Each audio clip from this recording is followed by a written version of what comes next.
Isolation often carries a heavy and suffocating feeling, as if we are cut off from the rhythm of life around us.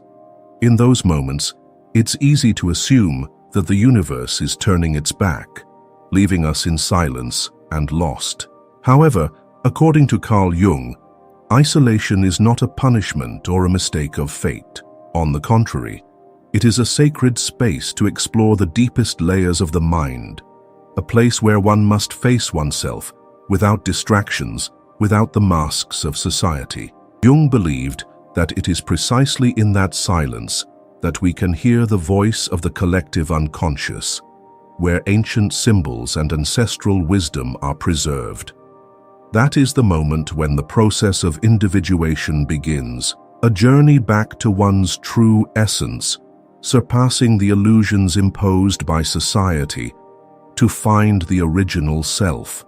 So, what if the isolation you are experiencing is an invitation, a rite of passage for you to step into a journey of inner awakening, to rediscover your true self? Perhaps the universe is not turning its back on you. It is merely preparing you for a deeper journey. Are you ready to explore this journey with me? Let's step into the deeper layers of the mind, where isolation becomes the guiding light for awakening and rebirth. Number 1.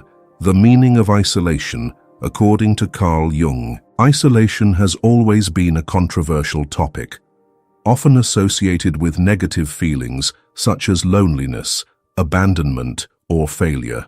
But according to Carl Gustav Jung, one of the most influential psychologists of the 20th century, isolation carries an entirely different meaning. He did not see it as a punishment or a sign of personal failure. On the contrary, Jung viewed isolation as a sacred space, a necessary place for one to explore oneself at the deepest level. To Jung, moments of isolation are not accidental, but are opportunities to escape the noise of society and rediscover the true voice within.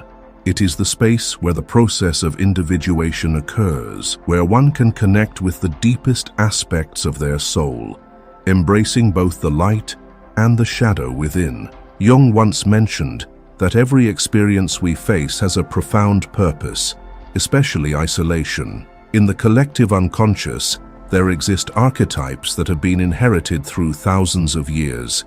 The universe, with its ancient wisdom, sometimes arranges isolation as a rite of passage for you to access the depths of those archetypes. Imagine, when all the noise around you is stripped away, you are forced to face yourself, with no distractions from society, no diversions from others. This is the moment when memories, symbols, and messages from the collective unconscious can rise to the surface most clearly.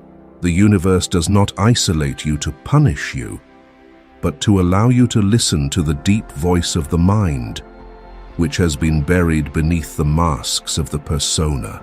Carl Jung once said, "Who looks outside dreams, who looks inside awakens." This statement deeply reflects his philosophy on isolation. When people are too caught up in external values, they are easily swept away by the illusions of social norms and expectations of others. But when turning inward, facing oneself, they truly awaken and find their path. From Jung's perspective, isolation is not something to be avoided, but a necessary state to achieve spiritual wholeness. It forces people to stop, look at the aspects of themselves that they have long avoided. Human spiritual history also proves that isolation is an indispensable part of spiritual awakening and growth. Spiritual figures like Buddha, Jesus Christ, or even Jung himself all went through profound moments of isolation before reaching enlightenment. Buddha meditated under the Bodhi tree for 49 days, completely detached from society, to discover the truth about suffering and liberation. Jesus Christ also spent 40 days and nights in the desert, enduring trials alone, to affirm his faith in the face of the devil's temptations. Even Carl Jung during a period of personal crisis, isolated himself and spent many years studying his inner world, resulting in the creation of the Red Book, a collection of spiritual experiences and explorations of the deep self. In modern times, many people also experience moments of forced isolation, such as when being quarantined alone during a pandemic.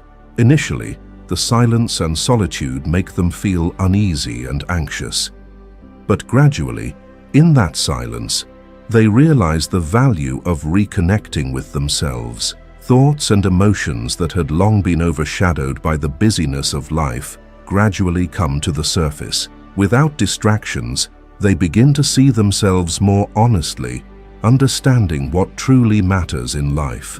Experiences of isolation are not escapes from reality, but necessary challenges to test one's faith and establish true selfhood. The silence of isolation creates a space where the voice of the personal unconscious and the collective unconscious can speak most clearly. In this modern era, where people are swept away by the endless flow of information and virtual connections, isolation sometimes becomes a saving grace. It allows people to pause, listen to themselves, and reconstruct values that have been eroded by the rush of life. Isolation is not something to fear, but an opportunity for the deepest self-discovery. Many people fear that in isolation, they will lose their connection to the world around them. But in reality, it is in isolation that they can build a stronger connection with themselves. Jung emphasized, the privilege of a lifetime is to become who you truly are. To do that, sometimes we must accept stepping into the void of isolation, facing the deepest thoughts, and confronting the shadows within. In moments of isolation, the greatest fear does not come from the absence of others, but from one's judgment. People fear facing chaotic thoughts, repressed emotions, and memories that seem long forgotten. But it is in that confrontation that the process of individuation begins, when one is forced to encounter the shadow and integrate it into the self. Carl Jung believed that shadow work, the acceptance of one's darkness, is the first step to achieving spiritual wholeness. If we do not face it, the shadow will continue to hide and influence our lives from the deepest corners of the mind. Isolation may make people feel lost, but if viewed correctly, it is necessary preparation for a powerful transformation. When we overcome the fear of loneliness and explore the forgotten psychological depths, only then can we truly be reborn. After a period of self-isolation and contemplation, people often return with renewed inner strength, a different sense of courage. They understand themselves more deeply, empathize more profoundly with the suffering of others, and live a life less dependent on external validation. In the modern world, we often mistake isolation for a sign of weakness, failure, or helplessness. But from Carl Jung's perspective, isolation is a valuable challenge to rediscover the true self. It is a necessary stage for one to break free from social constraints and connect with the core of their being. When we are brave enough to step into isolation, without escaping, without seeking temporary comfort, we are preparing for a powerful awakening. Isolation is an opportunity to break down artificial masks, to recognize the essence of oneself, and from there, build a more authentic life. As Jung said, "I am not what happened to me, I am what I choose to become." When we courageously step into the space of isolation, we are choosing to become the stronger and truer version of ourselves. Isolation is no longer something to fear, but a journey to find oneself, to live a life that is meaningful and deeper. Number 2. Isolation as an awakening journey. If isolation is indeed a sacred space for self-discovery, then it is also the gateway to an awakening journey. A journey that not everyone is brave enough to embark upon. Carl Jung once said, Your vision will become clear only when you look into your heart. Who looks outside dreams. Who looks inside awakens. Jung believed that isolation is not abandonment or a form of punishment, but rather a preparation. It is the process by which the world is preparing you for a major inner transformation. Like a rite of passage, isolation forces you to face yourself, without the noise of society, without the distractions of superficial relationships. All that is left are you and the unanswered questions, the unhealed wounds, and the unspoken desires. Today, many people actively seek out meditation retreats to escape the hustle and bustle of life. There, they are forced to disconnect from social media, work, and even daily relationships. In that silent and isolated space, they confront their loneliness, but from that, deep thoughts begin to emerge. It is a time to face hidden fears, listen to the voice of the inner self, and rediscover peace within. When people are separated from external noise, they begin to hear more clearly the voices from within, the whispers buried under societal expectations and invisible pressures. Those moments alone are opportunities to confront the hidden corners you have always avoided. You recognize the emptiness, the nameless pains, the wounds still bleeding that you usually do not dare to face. Carl Jung called this process confrontation with the unconscious. This is when repressed memories, denied emotions begin to surface, demanding attention and release. There is no coming to consciousness without pain, Jung affirmed. You cannot awaken without experiencing pain. According to Carl Jung's philosophy, no isolation is accidental. If you are experiencing a sense of detachment, it may be a signal from the universe, urging you to turn inward, to face the parts of your mind that have long been forgotten. The universe uses isolation as a mechanism to remove distractions, forcing you to listen more deeply to repressed voices. That is why, in those moments of solitude, you often realize more about yourself than when you are surrounded by crowds, where those thoughts are drowned out. This is the universe's invitation for you to awaken and see your true essence. Isolation is not abandonment, but a phase of spiritual challenge and growth. Just as metal must undergo extreme heat to become pure, the human mind and soul also need solitude to overcome illusions about oneself. The external world, with its expectations and societal standards, sometimes forces us to wear perfect, yet artificial masks. Only when all distractions disappear do we see the cracks in those masks and truly confront the deepest, rawest parts of ourselves. We often fear facing our emptiness.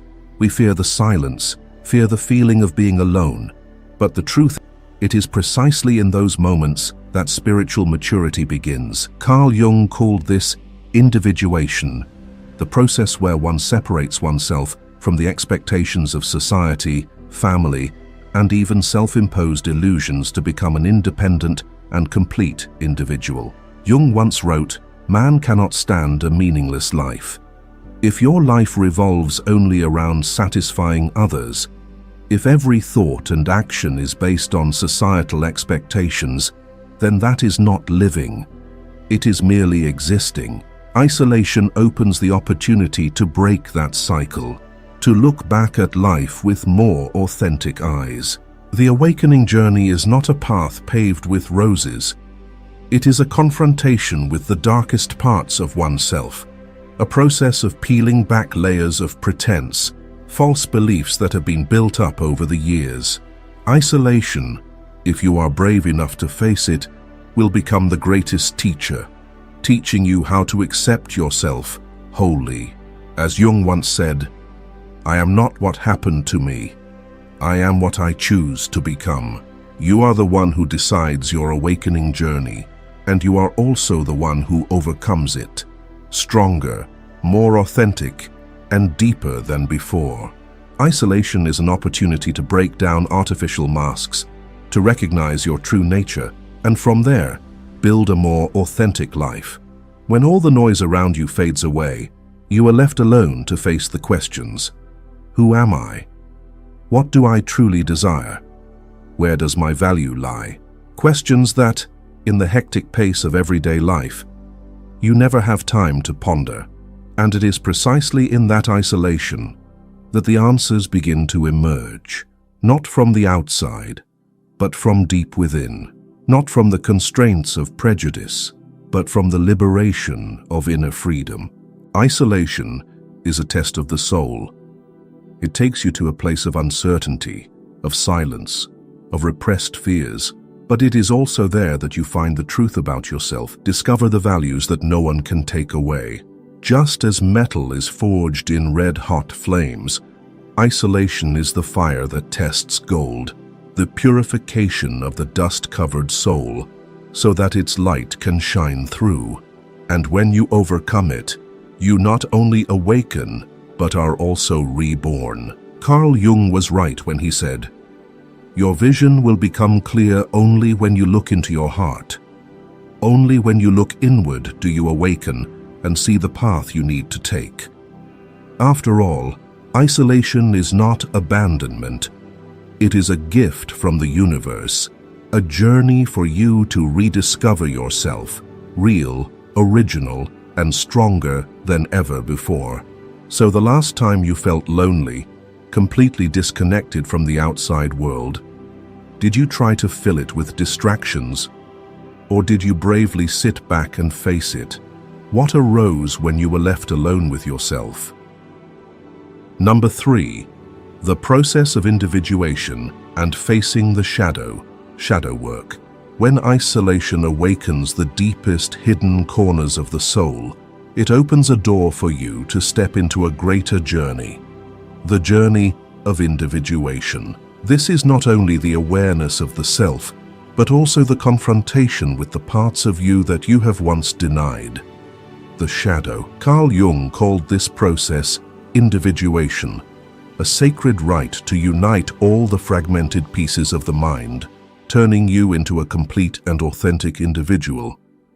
But to achieve that, you must go through the hardest challenge, facing your own shadow. In Carl Gustav Jung's theory, the process of individuation is considered the pinnacle of human psychological development. Jung defined individuation as the journey through which a person discovers and unifies all the disparate parts of the mind to become a complete and authentic individual.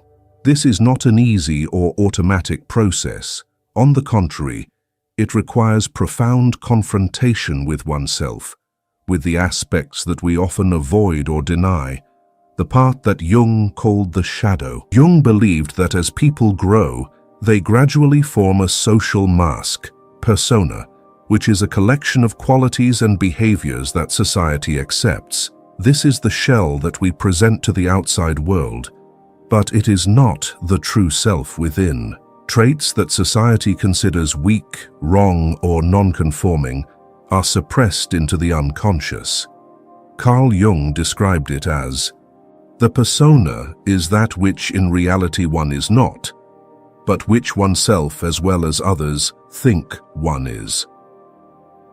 In the process of forming the persona, inappropriate traits and thoughts that are considered negative are pushed into the dark regions of the mind, forming what is known as the shadow. The shadow consists of everything that consciousness rejects: fear, anger, jealousy, desire, unhealed wounds. These do not disappear but continue to exist in the unconscious, influencing our behavior and decisions, sometimes without us realizing it.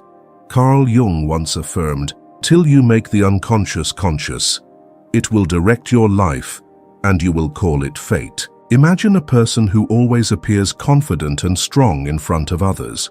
They never show weakness, sadness, or disappointment. But when left alone, those emotions begin to rise strongly.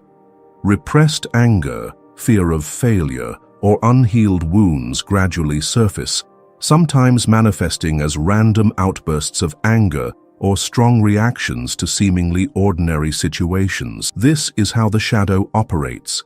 It exists beneath the surface of consciousness and only emerges when the suppression of the persona is no longer present. Another typical example is in the workplace.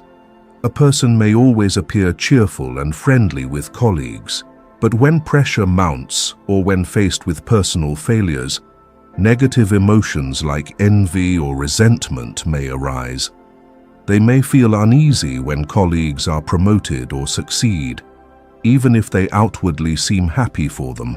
This is the hidden shadow that the persona has suppressed, and when the mask falls away, it resurfaces. Shadow work is an indispensable part of the individuation process. It requires the individual to directly confront the dark parts buried in the unconscious. This does not mean destroying or eliminating the shadow, but recognizing, accepting, and integrating it as part of the self. According to Jung, if we do not confront the shadow, we will forever be controlled by inner conflicts, impulsive behaviors, and emotional instability. Rather than controlling our lives, we become puppets of unconscious emotions. Jung wrote, "One does not become enlightened by imagining figures of light, but by making the darkness conscious." A person may always avoid facing the fear of failure. They project that insecurity onto others, criticizing colleagues for lack of effort or complaining about others' failures to cover up the fear within themselves. Shadow work demands that they sit with themselves, look deep into that insecurity, face the truth that the fear exists and has been influencing their behavior. When they accept its presence, they can begin to learn how to adjust, control it, and prevent it from damaging the relationships around them. In everyday life, aspects of the shadow are often manifested through judgment, irritation, or hatred toward others. The things we find hard to accept in others are often reflections of what we reject within ourselves. This is the mechanism that Jung called projection. When we cannot accept a part of ourselves, we project it onto others, seeing in them the weaknesses and faults that we do not dare to acknowledge. This is why shadow work is incredibly necessary. When we are brave enough to face the darkness, we gradually realize that judgment or resentment toward others is an internal struggle with ourselves. Jung believed that integrating the shadow is the first step for a person to achieve wholeness and inner freedom, not by destroying it, but by accepting it as an indispensable part. I must also have a dark side if I am to be whole. Integrating the shadow does not make us worse. On the contrary, it makes us more authentic. When we are no longer afraid of the dark aspects within us, we are also no longer easily controlled by them.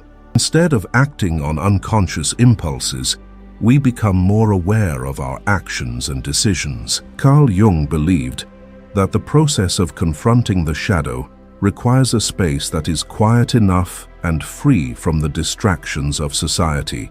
This is why isolation plays an important role in the individuation process. When we are separated from social relationships, from external influences, we begin to hear more clearly the voices from within. Repressed emotions, forgotten memories, unexpressed desires begin to emerge. This is not an easy process. In fact, it can be very painful. But Jung emphasized that there is no growth without pain. There is no coming to consciousness without pain. Many people go through the loss of an important relationship, a breakup, the death of a loved one, or leaving a long-term job. In that silence, when there is no one left to talk to, no work to distract from it, they are forced to face themselves. The painful, fearful, empty feelings rise strongly, and they begin to realize they have been avoiding these emotions for a long time. This is the opportunity for them to perform shadow work, face the pain, and overcome it. When we learn to sit in silence, without trying to fill the emptiness with shallow conversations or meaningless distractions, we begin to touch the deepest parts of the mind. we begin to see more clearly the fears, the wounds, and the anger that we usually avoid. This is when shadow work begins. Instead of running away, we face it. Instead of denying, we accept. It is an acceptance, not to surrender, but to understand. Jung believed that only when the shadow is integrated can we become whole. It does not disappear, but it becomes conscious. Instead of acting out of unconscious reactions, we understand our motives, control our emotions, and make wiser decisions. This is true liberation, freedom from the unconscious chains that have bound us for many years. Wholeness is not achieved by cutting off a portion of one's being, but by integration of the contraries. When individuation is complete, a person becomes authentic, strong, and free, no longer controlled by the shadow, no longer dragged by unconscious impulses. They begin to live consciously, proactively, and in harmony with themselves. Have you ever wondered if the person you present to society is truly you? When there is no one watching, no expectations weighing you down, do you feel different? Number 4, transformation through suffering. When a person embarks on the journey of individuation, they do not merely confront the self, the layers of the persona, and the buried parts of the shadow. They must also undergo a painful purification process. Carl Jung believed that suffering is not an end, but a transformative stage, a threshold for one to reach spiritual awakening. He once affirmed, "There is no coming to consciousness without pain." This carries a profound meaning. To become aware of oneself, to touch the essence of inner freedom, one must pass through the darkness of suffering, shed the artificial layers, and connect with the truest parts of the self. The universe places you in isolation, not to punish you, but to purify you.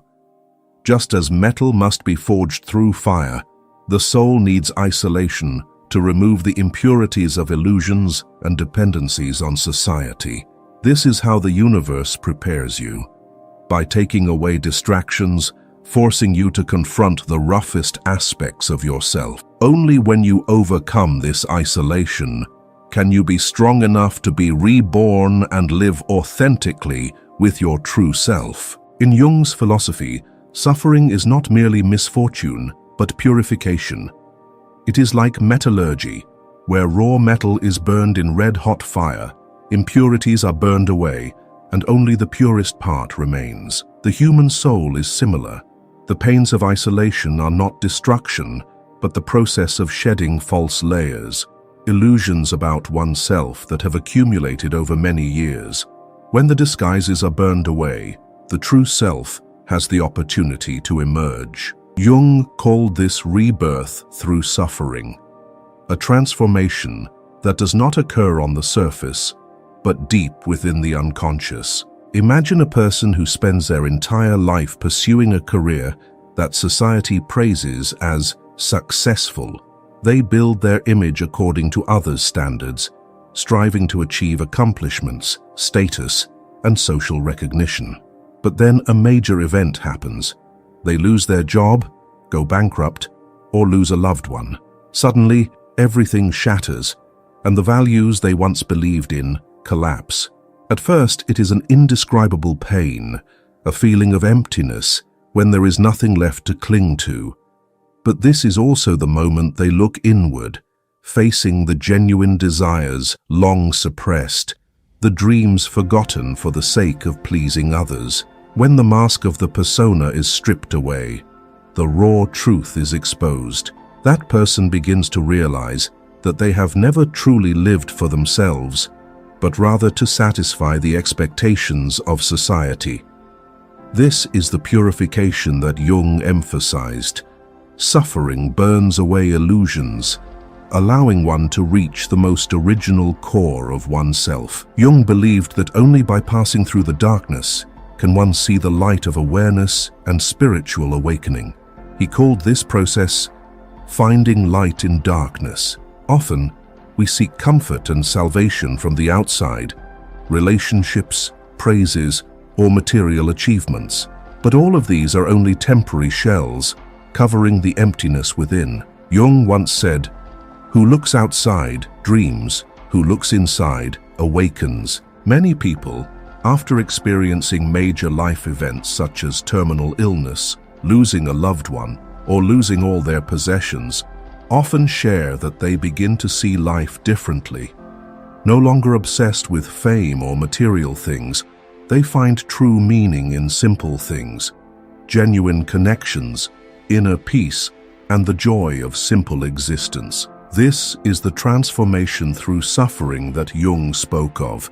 When everything on the outside collapses, you begin to see the flickering light from within. Jung believed that no psychological development can occur without suffering and challenges. Just as a seed must break apart to sprout, humans must go through inner chaos to be reborn. When facing major life events, have you ever wondered if the universe arranged to awaken you? Could it be that the pain you are experiencing is the way for you to reach the deepest layers of yourself that you usually dare not face? When the defenses are removed, the long-repressed pains begin to rise. You confront memories that you once denied, fears you always avoided, and desires buried deep within the unconscious. This is a crisis, but at the same time, it is an opportunity for enlightenment. Jung wrote, "The greatest and most important problems of life are all fundamentally insoluble. They can never be solved, but only outgrown." Many people, after major shocks like losing a loved one or facing a serious illness, describe that it was during the darkest times that they found their inner strength. A person who once overcame cancer shared that before, she always chased the rhythm of work, consumed by her career with no time to connect with family or herself. But when standing between life and death, she realized what truly mattered. She began to cherish every moment, every breath, and rediscovered joy in the simplest things. She described that change as rebirth, a life completely different from what she once thought before. Suffering, if faced truthfully and not avoided, becomes the foundation for inner rebirth. Jung described this as the rise of consciousness, when one is no longer bound by illusions, unconscious fears, or societal expectations. During the pandemic, many people had to live in prolonged isolation. For some, it was an experience filled with pressure, helplessness, and sadness.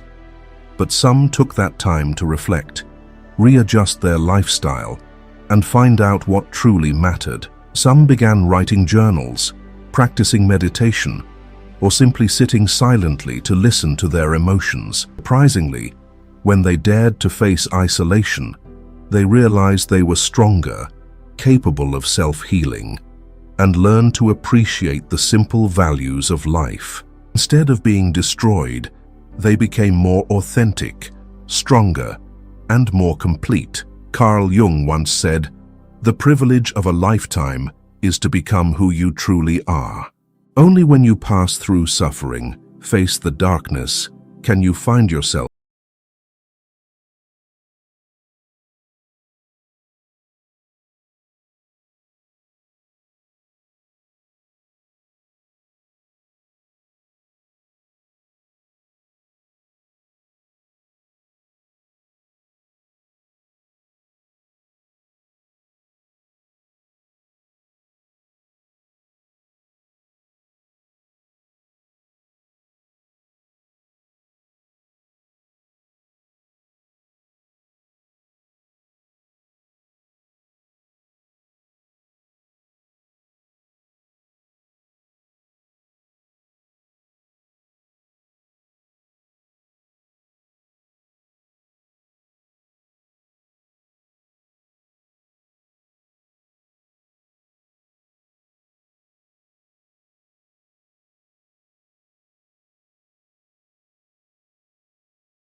collective unconscious, a deep, ancient reservoir of wisdom encoded within us, passed down through millennia of survival.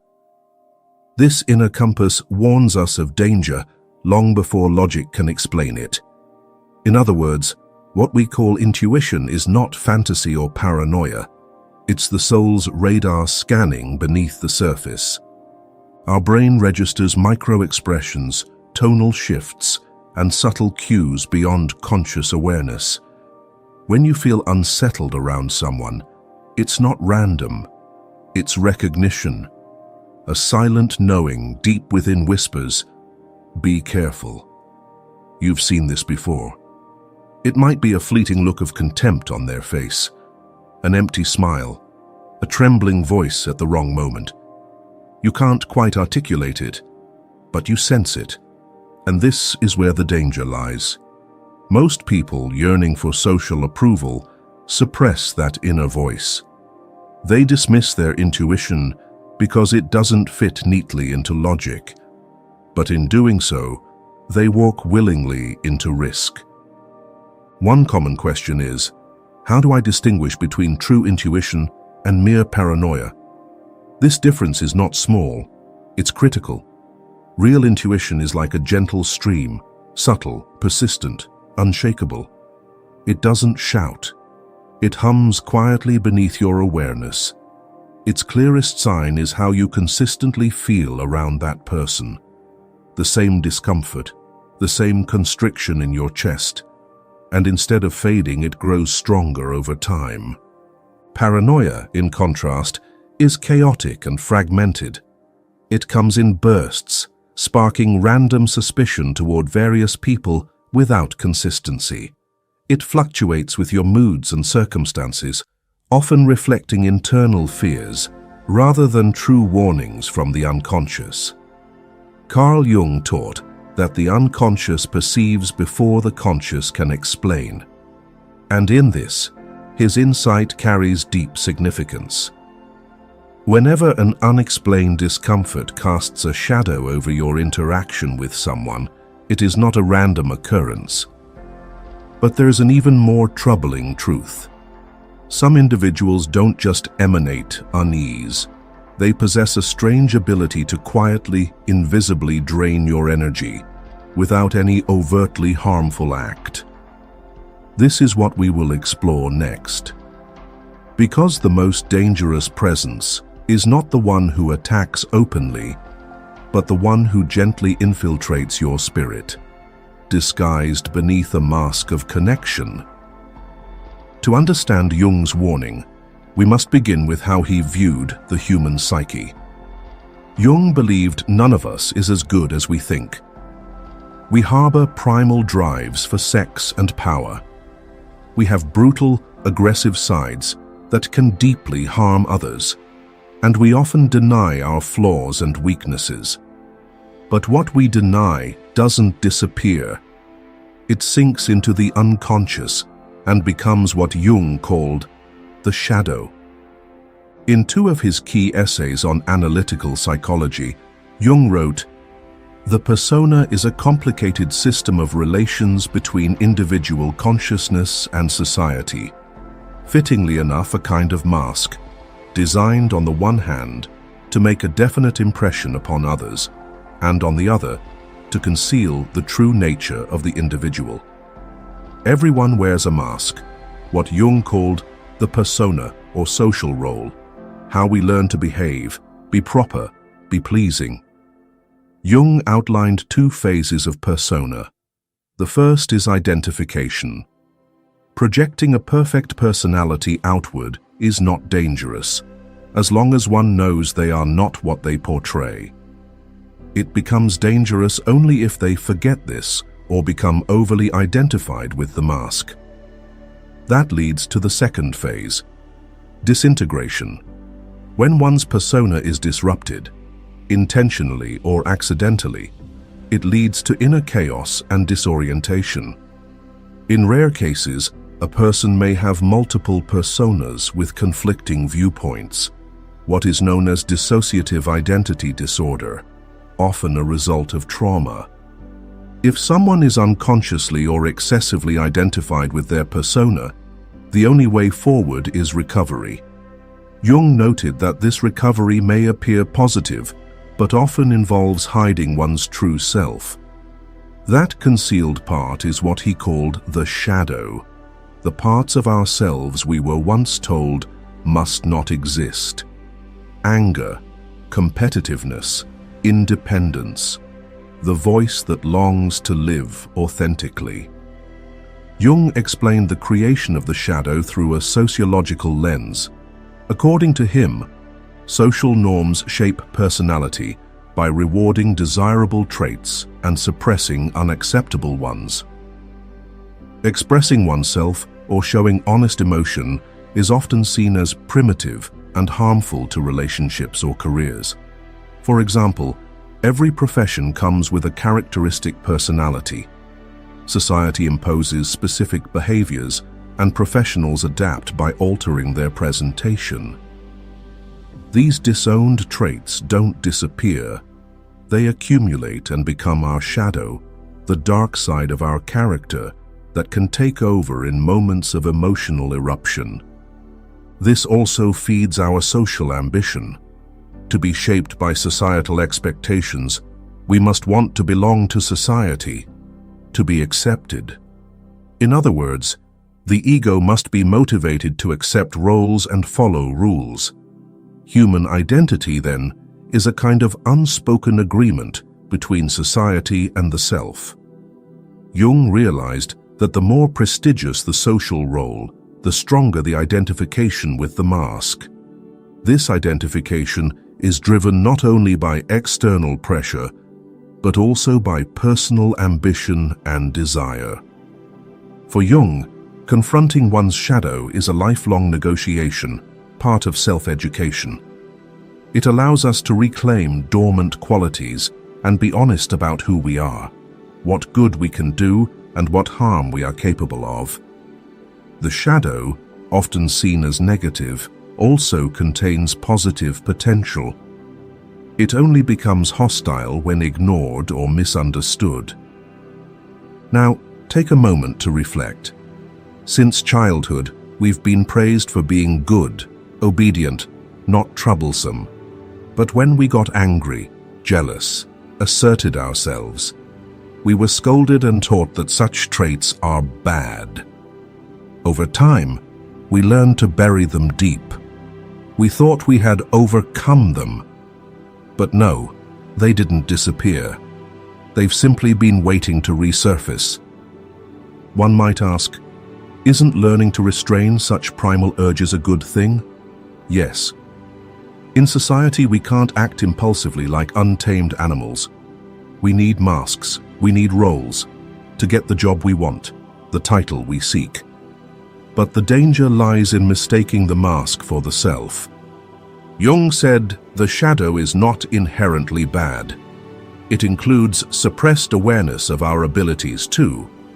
But when repressed too long, the shadow becomes distorted, with consequences we can't predict. And when the suppressed shadow finds no place to hide, it will find a way to speak, not with words, not through reason, but through distorted, elusive behaviors.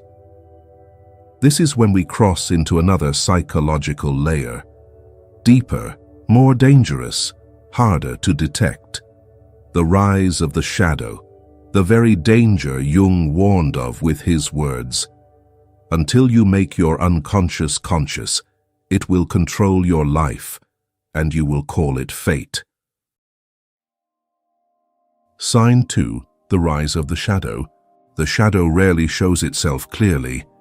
It may appear as random bursts of anger, as persistent insecurity, as a string of strange dreams that repeat like a glitch in your psyche, or even as repeating patterns in life. Behind these behaviors, a piece of the shadow might be surfacing, demanding to be heard after years of suppression. Jung believed the unconscious doesn't just store repressed drives, it transforms them. It's not a passive container, but an active force.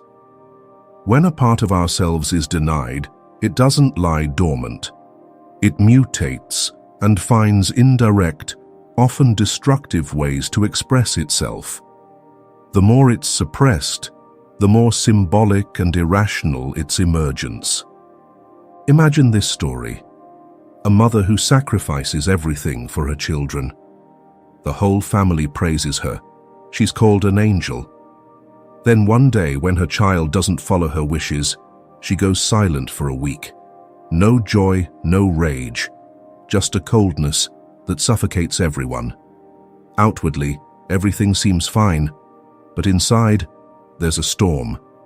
Not because she doesn't love her child, but because her shadow, full of pain, resentment, and acknowledged needs, has finally found a crack to escape.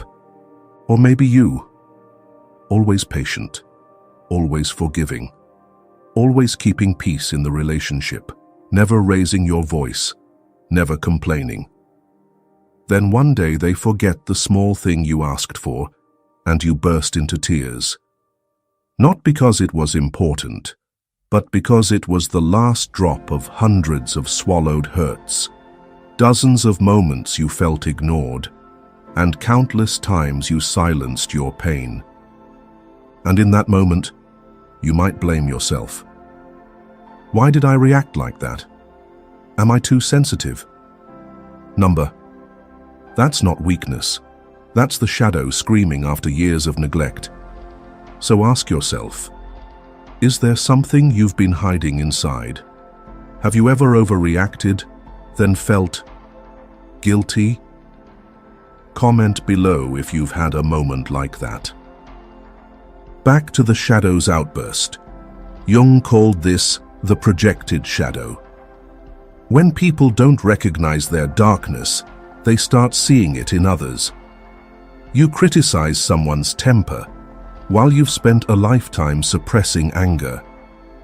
You dislike someone's arrogance, but you've never allowed yourself to seek recognition.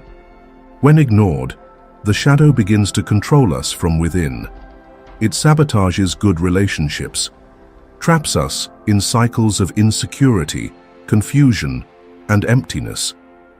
And if we don't stop to look inward, it will keep speaking, not in words, but in consequences. The danger isn't the shadow itself, it's thinking it no longer exists, that if we repress it long enough, it will vanish. But Jung emphasized, the shadow never disappears, it grows quietly, fed by our denial. Jung described this clearly. Those who refuse to confront and integrate their shadow inevitably project unresolved chaos onto others. There are signs, clear signs, if you're willing to see. First, observe how every conversation always returns to their pain, their grievances, their tragedies, even when you start light. Crucially, they're not seeking solutions. They want to unload emotional weight onto you. The second, more dangerous sign is how they react to your boundaries. When you say you need time, space, or silence, guilt sets in. Not from within you, but carefully placed upon you. They make you feel selfish, irresponsible, as if protecting your peace is a betrayal. This subtle manipulation exploits your empathy, turning your strength into weakness. You begin to feel guilty for choosing yourself. Then comes the third, undeniable sign: the deep relief you feel after leaving them. Real connections make you yearn. But when a connection drains you, distance brings freedom. If after leaving, your body feels lighter, your thoughts clearer, your soul calmer, that's your confirmation. That is your truth.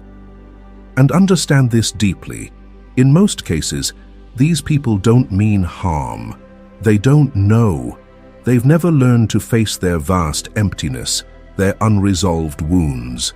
They can't nurture their light, so they unknowingly seek yours. They consume what they can't create. But their ignorance, however innocent, doesn't reduce your sacred right to protect your inner sanctuary. You're not here to heal wounds others refuse to acknowledge. You're not here to fill the void they abandoned inside themselves. If someone consistently drains you, even if you care for them, you not only have the right, but the sacred responsibility to guard your peace. Leave if you must. Otherwise, you risk exhaustion, eroding your boundaries, your dreams, and the self you've worked so hard to become.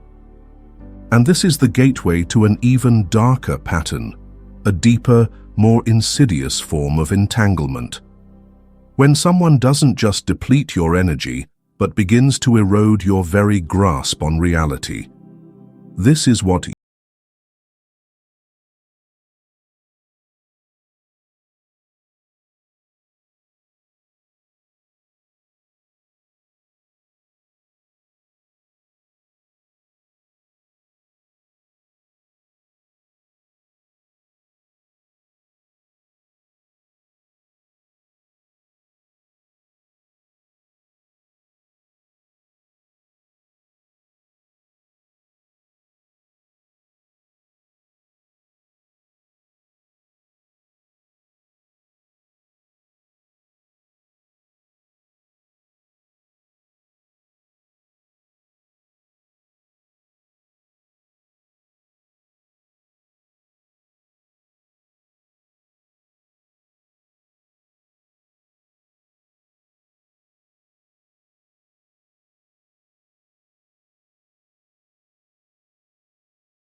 are rarely distant enemies.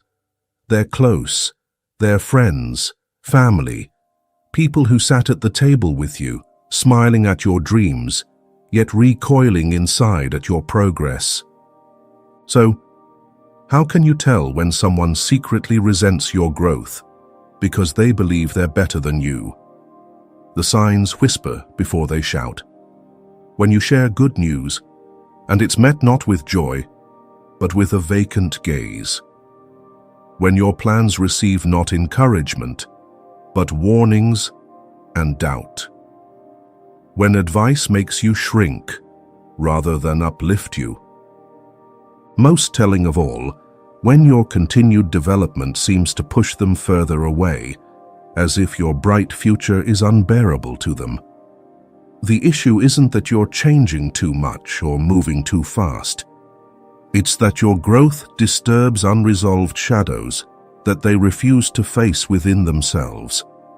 It's the lack of shadow awareness that causes their behavior to spiral. The irony is, the more a person believes they are pure, the more blind they become. They lack the capacity for self-reflection. They never ask, "Could I be wrong? Is this emotion truly love or control, fear of abandonment?" They justify everything in the name of good intentions, and as such, become immune to guilt. And without recognizing fault, they lack the motivation to change. This is what Jung called mental blindness. A person may study psychology, read self-help books, even teach morality, but if they don't confront their own shadow, they remain trapped behind their facade. So, if you've ever been hurt by a good person, don't assume you're too sensitive. Perhaps you simply sensed something they're not yet ready to acknowledge. And if you recognize yourself repeating such behaviors, do not judge yourself. As Carl Jung once said, we cannot change anything until we accept it. Condemnation does not liberate, it oppresses. The brighter the light, the darker the shadow. This is not just a metaphor, it's a psychological truth.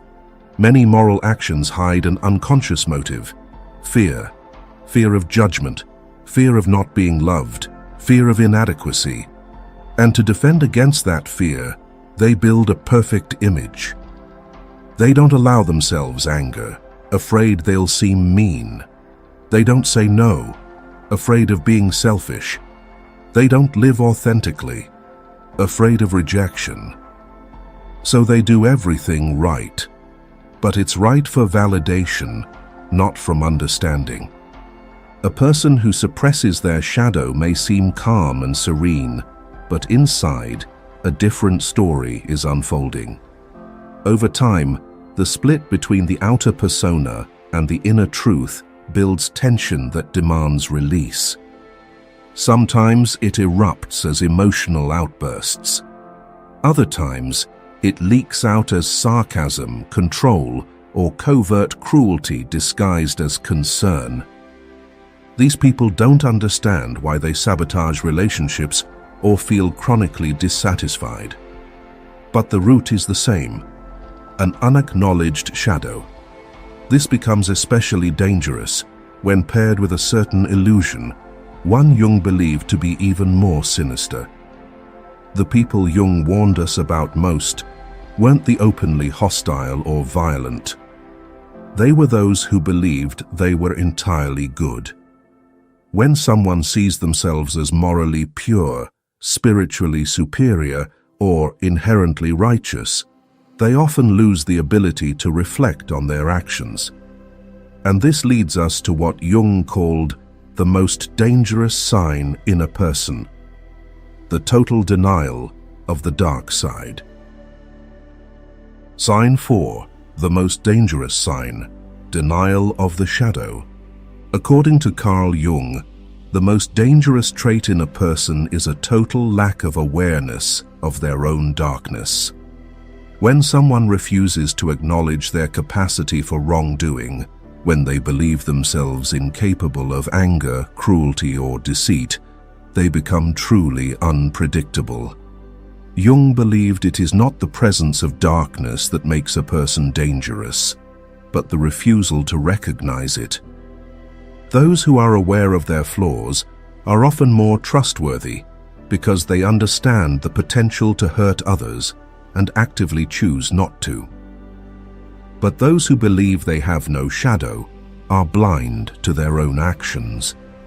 They justify everything, rationalize everything, and leave behind confusion and emotional wreckage, never understanding the consequences they've caused. Acknowledging the shadow does not make us bad.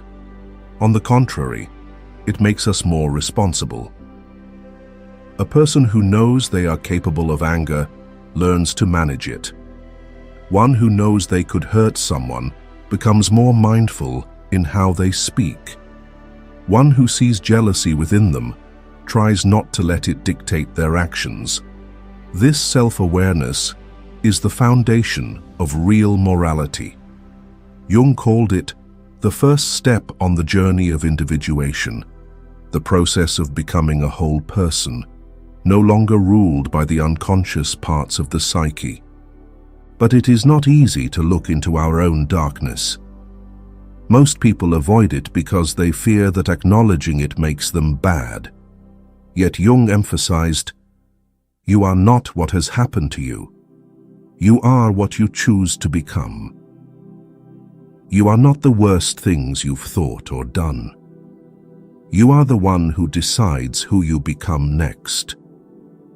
To visualize this, imagine a middle-aged man managing a department, respected by peers, always polite, never raises his voice. Yet those who work closely with him feel constant pressure. Beneath the calm exterior lies a subtle form of control, feedback delivered in ways that make others feel inferior, like he's always the superior one. When someone quits or complains, he says, maybe they just couldn't handle the pressure.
Jung explained, it's because the shadow, when not integrated, operates independently.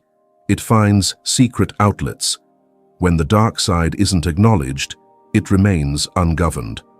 And when ungoverned, it governs you. Jung called this state possession by the shadow. And the disturbing part is, those possessed always believe they're still in control.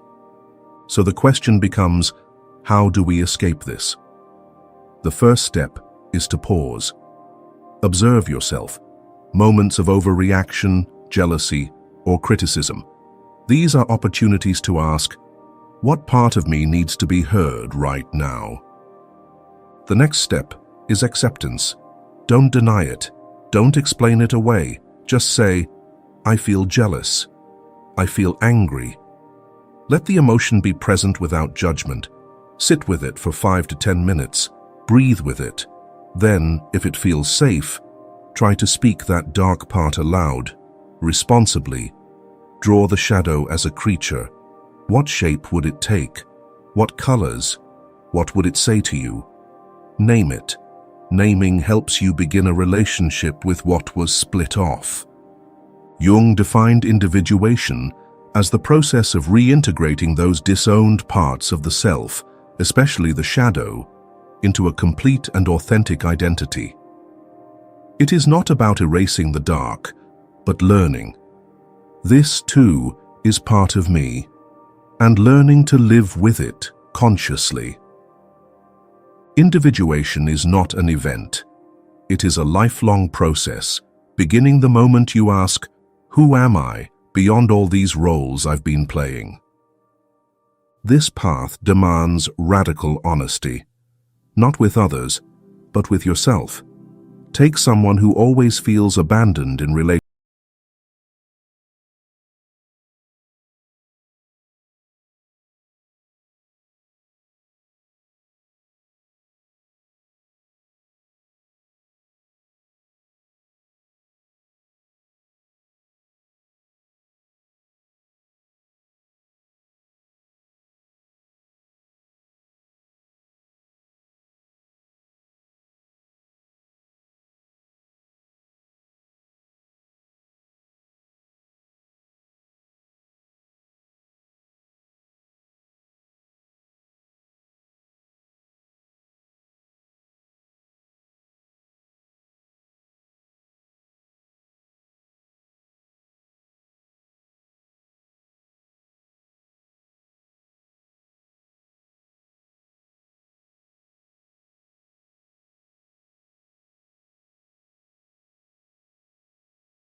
yoga and the West.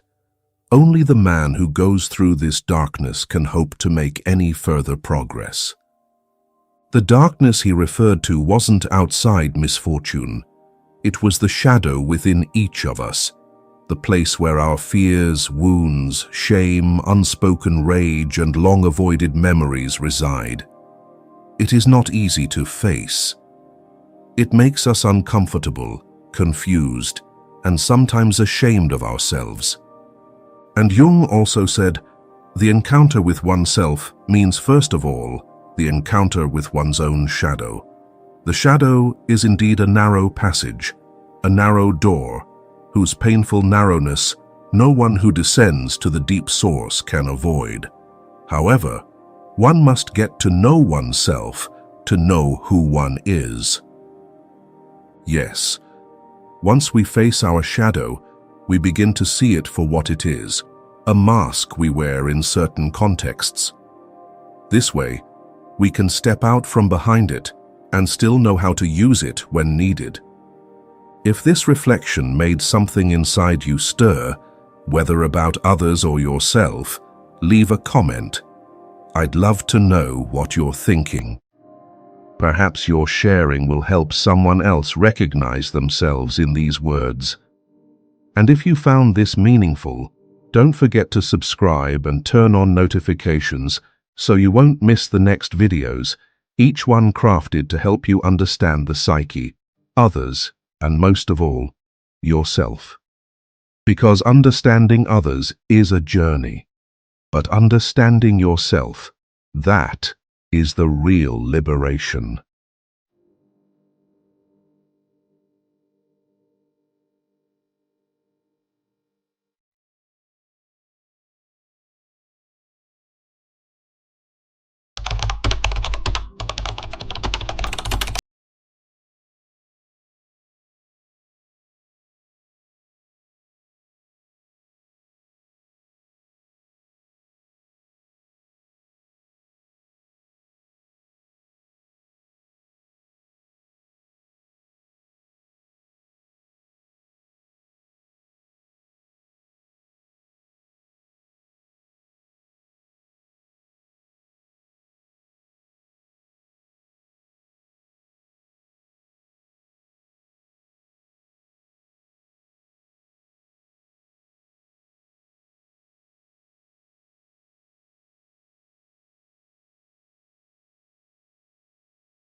Simply placing her hand on his shoulder and staying silent. He said that moment felt as if the whole world stopped, and he knew he didn't have to fight alone anymore. The woman needed no words, just her presence, yet etched into his heart, a memory that would never fade. Jung believed that when a man's anima, his inner feminine, soft and sensitive side, is awakened, he feels both unsettled and healed. A woman may do this unconsciously simply by sitting down and truly being there. No gifts, no grand gestures, but intentional stillness that becomes an irresistible magnet.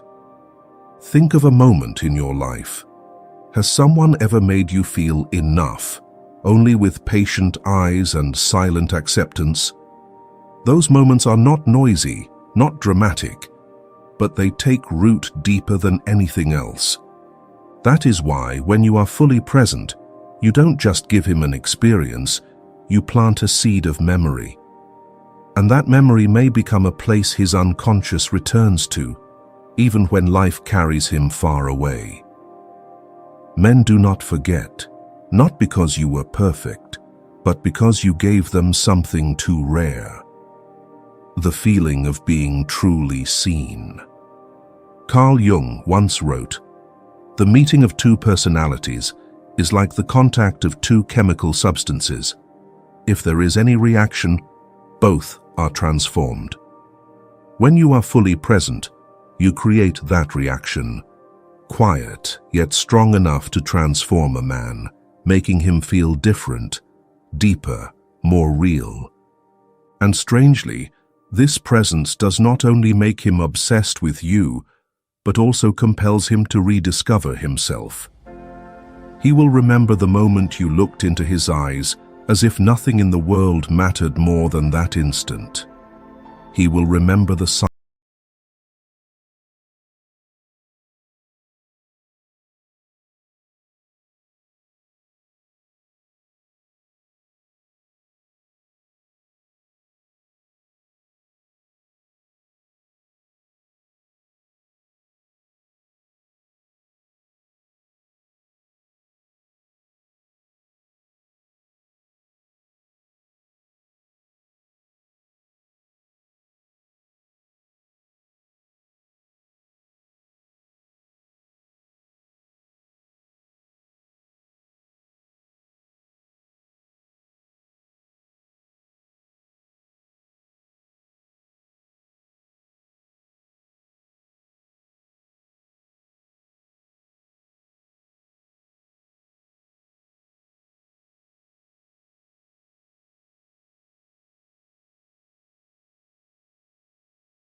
days, but a living reality that wakes him up. Picture two women at the same party. The first constantly scans others' eyes, adjusts her hair, worries whether she looks good enough, and relaxes only when someone compliments her. The second walks in calmly, not overdressed, but her eyes shine as she talks about what she loves, her smile natural when she sees something delightful. She does not try to be the center, yet people cannot look away. Whom will the man remember? Not the one chasing approval, but the one carrying her own fire. In reality, countless stories prove this. A friend once told me he was drained by an ex-girlfriend who constantly needed him to affirm, "Do you still love me? Am I good enough?" At first he tried, but soon he felt exhausted by being her mirror of confidence. Later he met another woman who never asked, never clung, but simply smiled and lived her passions, and he could not let go. He admitted, "It was precisely the fact that she didn't need me that made me unable to stop thinking about her." Rest assured, this freedom doesn't push men away. On the contrary, it draws them closer. Because when you don't demand or bind, you become the space where he can breathe. With you, he doesn't need to constantly prove his value. He is allowed to be weak, to be real, because he knows you don't need him to feel enough. And the paradox is, when you don't need, he wants to give more.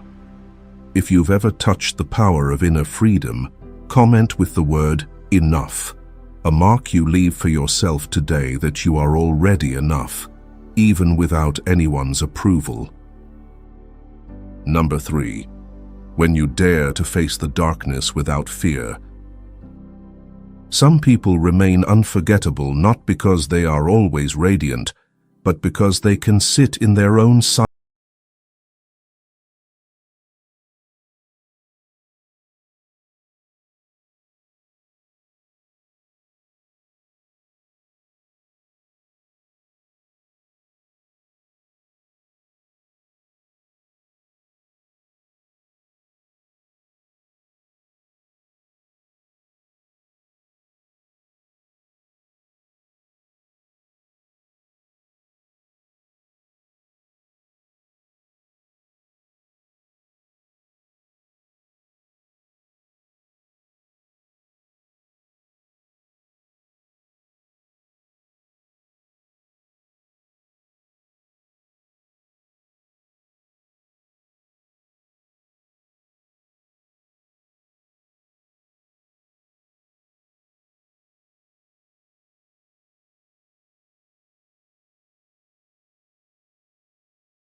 This is what men never forget.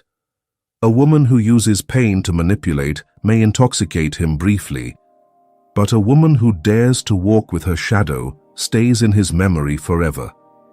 Have you ever sat with your own darkness?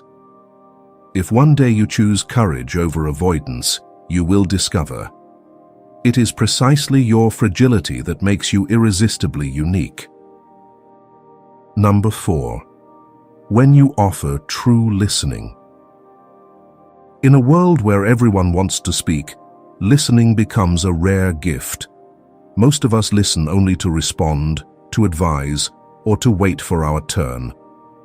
But when you truly listen, without interruption, judgment, or hurried solutions, you create a space where he feels safe to breathe, to be himself, and that makes you unforgettable.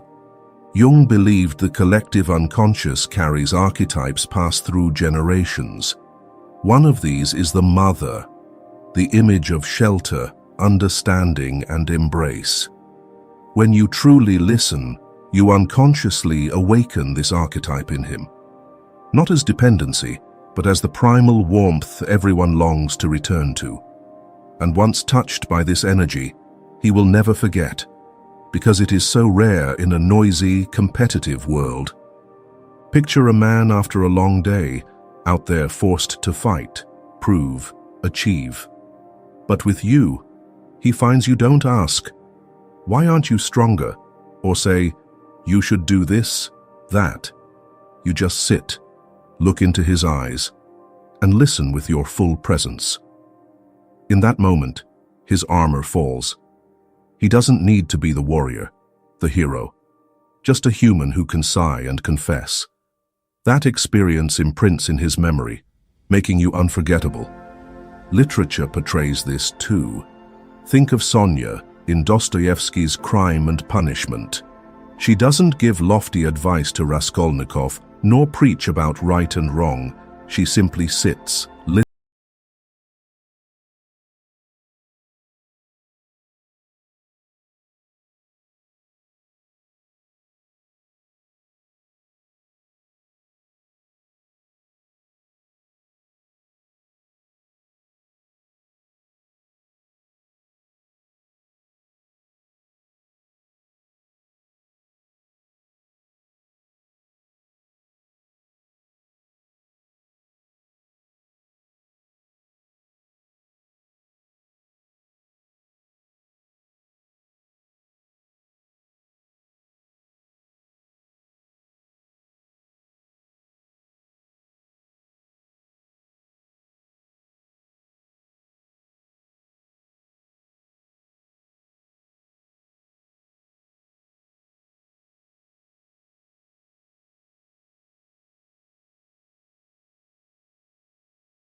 uninterrupted, non-judgmental listening.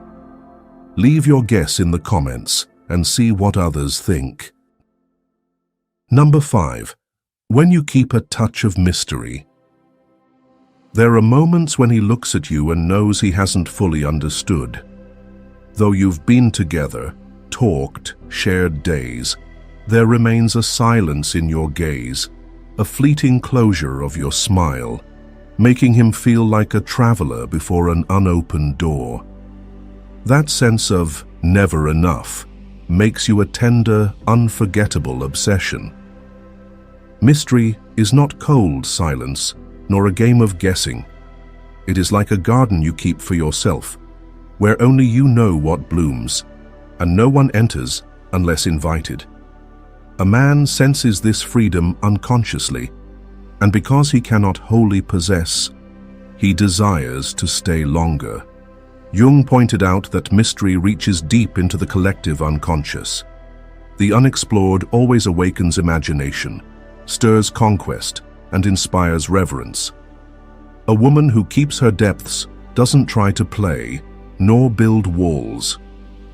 She simply doesn't feel the need to bear all, to be loved. And that is her strongest allure. You may have met such a woman, not one to spill everything over coffee, nor one to distance with coldness. She shares just enough, leaving pauses. The other leaves feeling unfinished, and that pulls the mind back.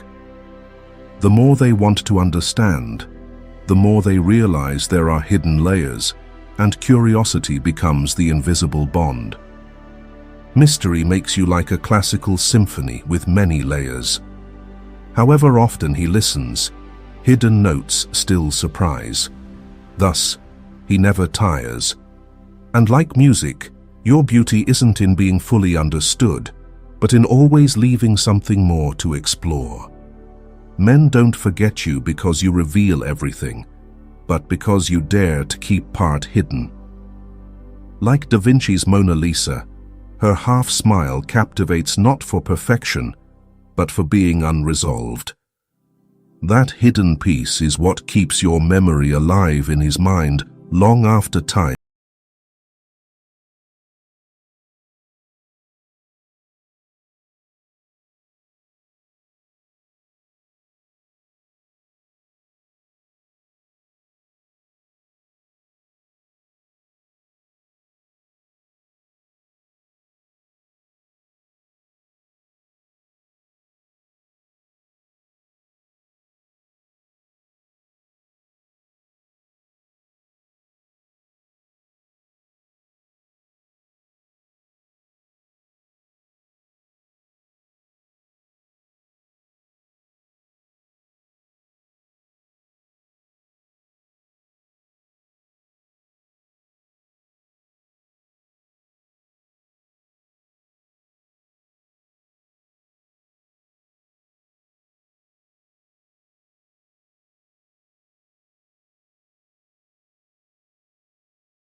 Carl Jung once said, "The privilege of a lifetime is to become who you truly are." When you dare live your essence, you not only free yourself, but plant in a man's heart a lifelong memory, the woman who let him see a soul unadorned. Being authentic proves love doesn't need perfection. What haunts him is not a polished image, but the rare feeling of touching sincerity. He carries this memory long, for in it he finds resonance absent before masks. Moreover, authenticity nourishes trust. A man knows if you dare show fears and fragility, you will also dare be honest in love. That trust becomes the root binding you in his mind, even when everything has passed. And you? Have you ever dared drop your mask in a relationship? And how did it change everything? Share in the comments. Perhaps your story inspires someone needing courage to be real. Perhaps when a woman dares to live authentically, she realizes an important truth. Love is not a stage for control, but a space to breathe. From that truth, she steps into another rare, haunting attitude, giving a man what he craves most: freedom. Number 7. When you give freedom instead of control. Men rarely say it, but deep inside, what makes them remember a woman is not only tenderness or beauty, but the feeling of breathing beside her. When he can be himself, no strain, no explanations, no living under expectation, love becomes unforgettable. The woman who gives him freedom instead of control leaves the deepest mark. Jung believed love exists only when the urge to dominate is released. He wrote, "Where love rules, there is no will to power." When you stop controlling, love does not weaken, it purifies, built on free will. Modern psychology supports this. Dickey and Ryan's self-determination theory states humans have three basic needs: autonomy, competence, and relatedness. A relationship that nurtures autonomy becomes nourishing, not imprisoning. That is why men never forget the woman who gave them space to breathe. In many relationships, women mistake closeness for control. A delayed text reply becomes anger. A night out with friends turns to jealousy. Care becomes chains. Yet paradoxically, the tighter you hold, the more he longs to escape. Conversely, a woman who understands freedom doesn't cling. She doesn't need every detail, but trusts he still chooses her. She doesn't panic when he needs silence, for she knows love isn't measured by checks, but by willing return. A man once shared that what he cherished most in his wife wasn't cooking or care, but her gift of freedom. When he spent an evening on his guitar, she didn't scold, but brought tea. When he tried a risky business venture, she didn't forbid, but asked, "Do you need my support?" In such generosity, he felt more bonded, more loving, and never forgot the woman who gave him the rarest gift: freedom with love. The freedom you give isn't neglect. It is respect and trust.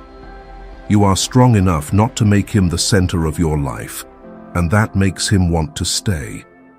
Men are haunted not because you forced them to remain, but because nowhere else gives them freedom like you. The clearest image is the sky and the bird. A bird never leaves the sky, for only there can it fly free. Yet the sky never tries to hold the wings. You are the sky, no binding, no force, and that is why he cannot forget.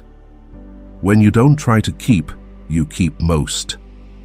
What he remembers is not the times you hovered, but the times you let go wide enough that loving you felt like choice, not duty.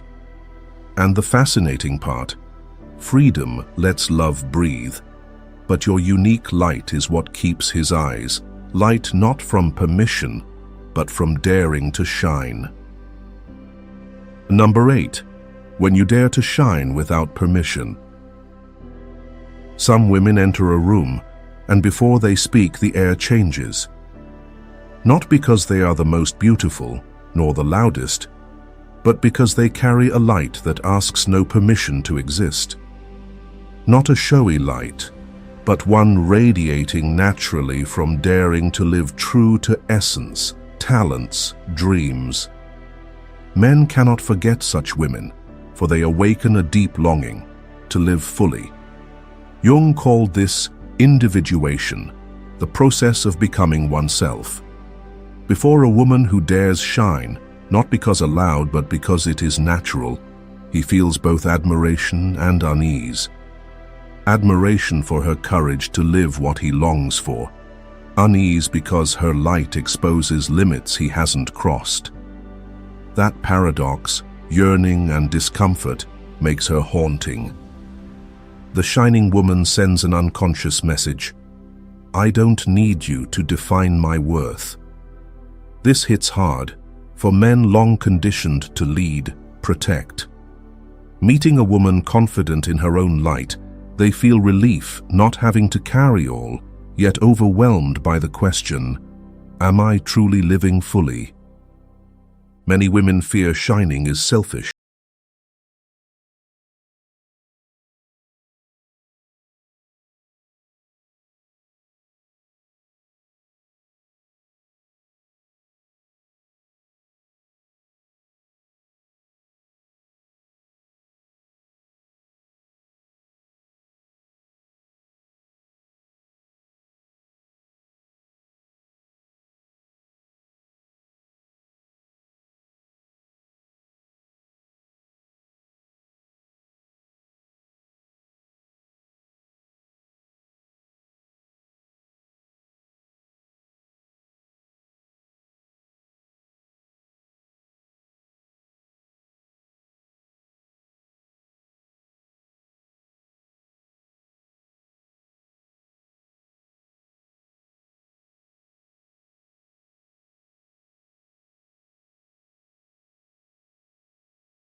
safety. Most relationships fade because they don't reach that depth, ending in comfort or habit. But a special woman plants in him a persistent question: can I be a worthier man beside her? And once rooted, that question stays for life. The power lies not in advice or lectures, but in how you live. Seeing your integrity, passion, and self-respect, he must reflect. Not because you told him, but because your presence shows he can aim higher. Like standing before a mountain, he feels small, yet stirred to climb. That experience is haunting. You don't teach him, you live. And that alone sparks his urge to grow. Carl Jung once said, "As far as we can discern, the sole purpose of human existence is to kindle a light in the darkness of mere being." A woman living true to her values becomes the unconscious flame that calls men beyond mere existence, toward meaningful life. One man never forgot a past love, though they didn't marry. Not for her beauty, but because her discipline and passion changed him. She rose early for yoga, learned languages, pursued art despite hardship. With her, he realized he couldn't remain careless and couldn't do just enough. He began reading, challenging himself, and though they parted, he admitted, "She made me a better man." A woman who stirs growth is like a lighthouse at sea. The lighthouse doesn't row or shout, it quietly shines. But that light makes ships stop pretending they are lost. Men remember not because you directed, but because you were the beacon that made them want to reach better shores. The key: you don't try to change him, nor turn love into a project.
With calm, she became their anchor. Likewise, a woman who keeps peace amid chaos becomes everyday Athena, not doing for him, not controlling, but by being steady, she becomes his rare shelter. That is why he cannot forget. You awaken in him an ancient strength, the saving calm in storms. And note, peace cannot be faked. If you're anxious inside but act serene, he feels the strain. True peace comes only when you connect inward, accept flaws, nurture the soul like a garden. When you regulate breath, soothe fears, you silently transmit steadiness to him. Men remember such women not for being too strong or too weak, but for holding silent power, a soul unmoved by chaos. With her, he learns peace is not escape, but inner rooting through storms. Once touched, he carries her image as an unerasable memory. A woman with these 10 attitudes is like an artisan patiently weaving a one-of-a-kind tapestry from life's own threads. She doesn't flaunt, doesn't seek approval, doesn't live to be the center. Every moment of presence, every choice of truth, every walk between light and shadow, weave the mark no man can forget.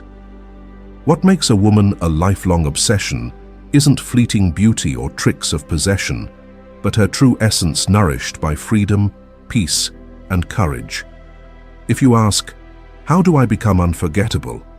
The answer isn't to force uniqueness, but to return to yourself, nurturing these 10 attitudes daily. When you dare be real, the memory of you becomes eternal in any man's heart. If this video touched you, share it. Perhaps somewhere, a woman needs reminding she is strong and deep enough to be an indelible mark in someone's heart. And don't forget to subscribe and hit the bell to journey with us further, where each video opens a new lens on love, humanity, and the soul's depths.